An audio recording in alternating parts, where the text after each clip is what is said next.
Hello friends, welcome back to my channel. నేటి ప్రశ్న: ఈ క్రింది వాటిలో సరైన వాటిని గుర్తించండి. ఇక ఇవ్వబడిన అంశాలలో సరైనవి అడిగాడు. చూడండి, ఎస్సీ వర్గీకరణకు సంబంధించిన ప్రశ్న ఇది. ఆంధ్రప్రదేశ్లో ఎస్సీ వర్గీకరణను 2011 జనాభా లెక్కల ప్రాతిపదికన రాష్ట్ర యూనిట్గా అమలు చేయాలని ప్రభుత్వం నిర్ణయించింది.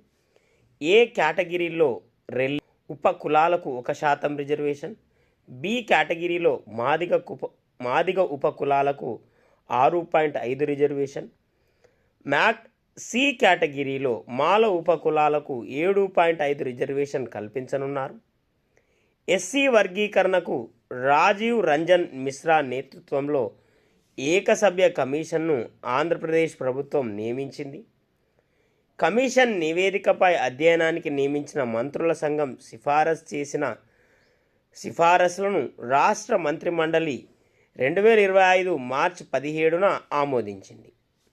వీటిలో ఏవి సరైనది? ఆంధ్రప్రదేశ్లో ఎస్సీ వర్గీకరణకు సంబంధించిన ప్రశ్న ఇది. ఇక్కడ ఇవ్వబడిన స్టేట్మెంట్లో ఏది సరైంది అని అడిగాడు. చూడండి, ఏది సరైంది. కేటగిరీస్ వైజ్గా ఇక్కడ వర్గీకరణను చూపెట్టారు. ఏ కేటగిరీలో రెల్లి ఉపకులాలకు 1%, బి కేటగిరీలో మాదిగ ఉపకులాలకు 6.5%, సి కేటగిరీలో మాల ఉపకులాలకు 7.5 రిజర్వేషన్ను కల్పించనున్నారు. దీనికోసం రాజీవ్ రంజన్ మిశ్రా నేతృత్వంలో ఏకసభ్య కమిషన్ను నియమించింది. దీనికి సంబంధించిన సిఫారసులను మార్చి 17న 2025న ఆమోదించింది అని ఇక్కడ ఇచ్చాడు.